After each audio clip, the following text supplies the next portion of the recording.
Hi there, it's Martin Twycross here with another video short. So in today's video I want to talk about the topic, do developing mediums need to protect themselves? Do mediums and developing mediums need to protect themselves? And if so, what are we protecting ourselves from? Do we need elaborate protection rituals, or are we naturally protected? So if you're interested in this, then do stay tuned and keep watching. And if this kind of video interests you, do subscribe to my channel.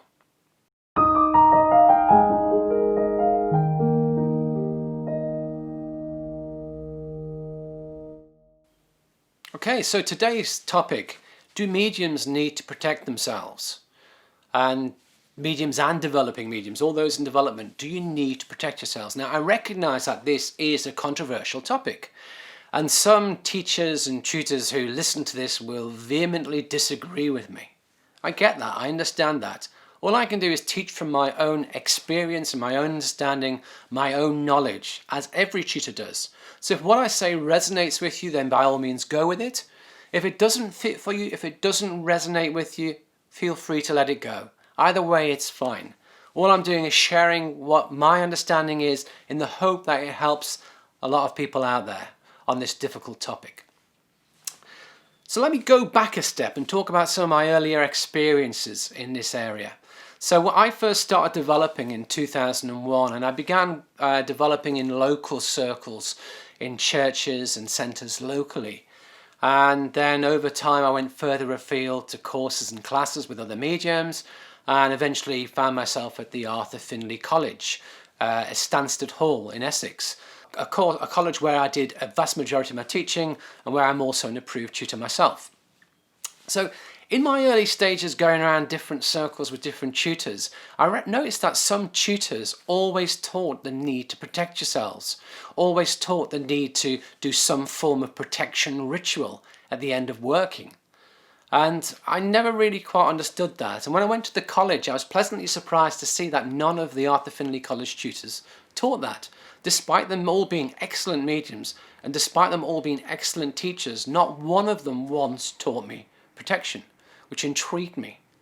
So it made me think, is protection actually needed? Is protection actually needed? Interesting question, isn't it? And when we come across protection rituals, often it's in the form of a prayer. And within the Lord's Prayer, we have the expression, deliver us from evil. You'll hear many people in prayers talking about, can you place a cloak of protection around us?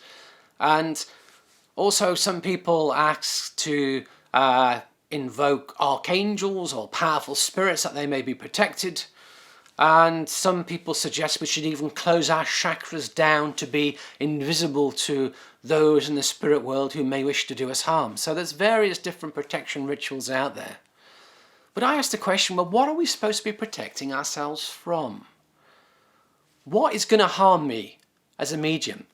Now, some people say that when you start developing and you start letting your light shine and you become a worker for spirit, a light worker, your light burns bright, and that will draw to you evil spirits, bad spirits that want to harm you.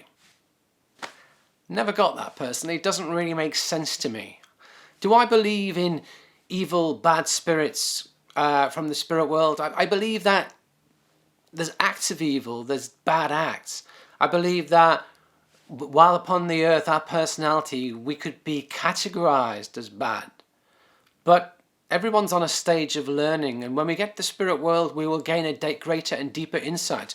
So in the spirit world, I don't believe there's a whole band of roaming bad or evil spirits. I don't believe that. That doesn't feel right for me. Other people say, well, you need to protect yourself from mischief makers and troublemakers in the spirit world. People who want to come and create problems for you, create harm for you, and make fun of you.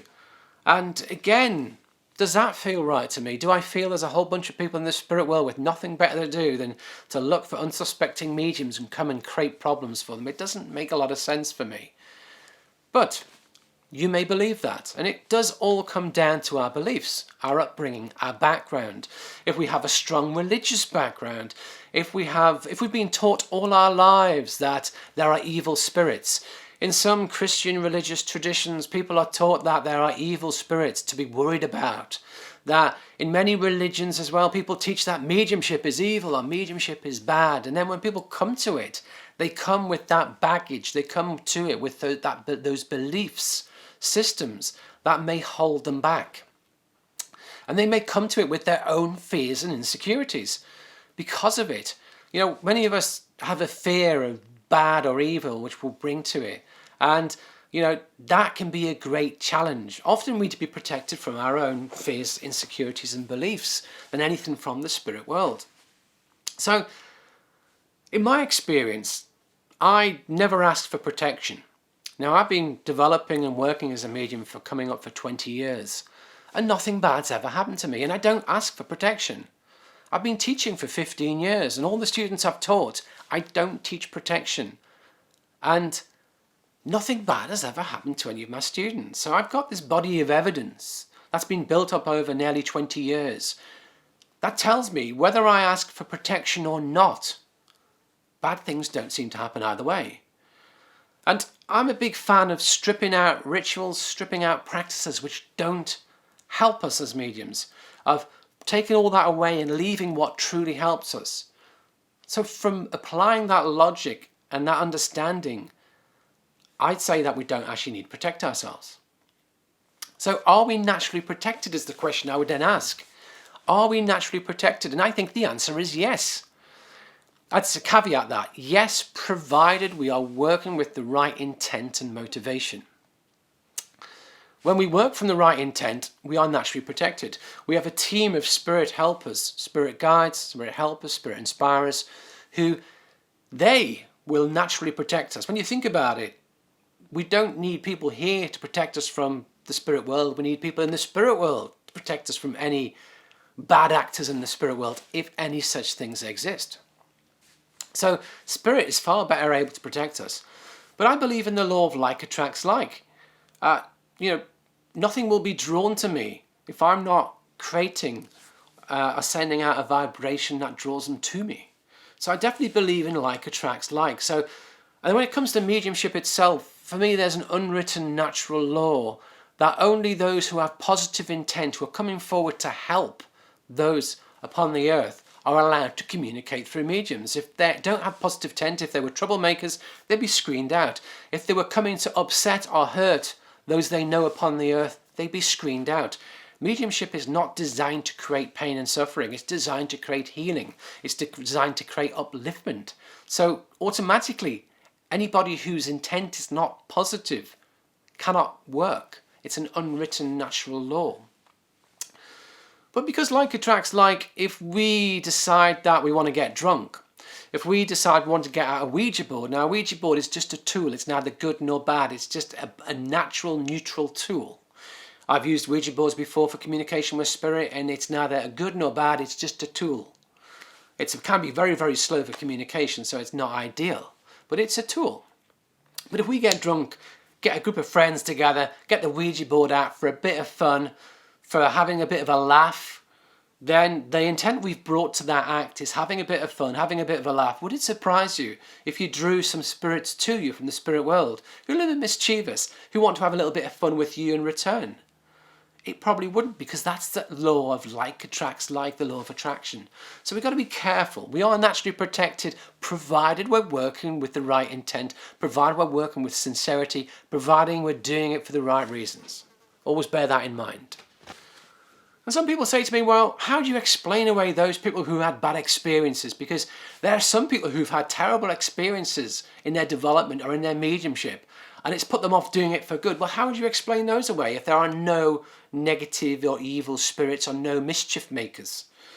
And for me, I say it depends. We interpret all experiences through our own belief system, through our own framework of beliefs. And if we believe in negative spirits, if we believe that there are people out there to create problems for us, then we will assign experiences to fit in with those beliefs, whereas the reality may not be the case at all. And so let me give you a couple of examples to demonstrate what I'm talking about. So my very first circle, I went to my very first circle in about, I think it was about August 2001. And I do remember my very first circle because when I got sat in the room, I felt this very overwhelming energy, and I just wanted to get up out of that room and run away and run a mile. And I sort of said to the tutor, I really don't feel comfortable at this moment in time. And she took me to one side and had a chat with me and helped me out and explained things. And she explained that it's part of my path. I'm meant to be there. And there's this energy within me that knows that is excited by that. And sometimes we don't always recognize the difference between excitement and fear. They create the same feelings within us. My soul was ever so excited to be there. But there was a part of me that was interpreting the energy and the feelings I'm getting as, whoa, this is a bit intense. This is a bit worrying. And I'm wanting to pull away from it.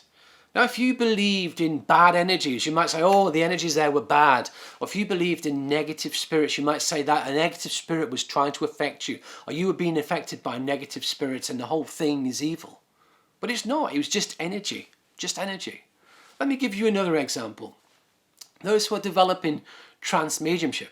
When we're seeking to develop trance mediumship, we're seeking to calm our own energy. We're seeking to withdraw our own consciousness and go into a deeply relaxed state and allow the presence of spirit to blend with us, to move and blend with our minds, our consciousness, to come forward, to work with us and to speak through us ultimately.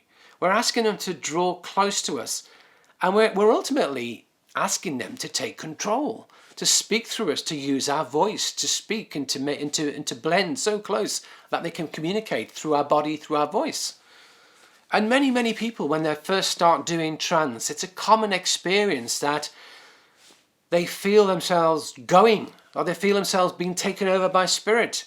And it can be a frightening experience. And you might assign that to you're being taken over by a bad or a negative spirit.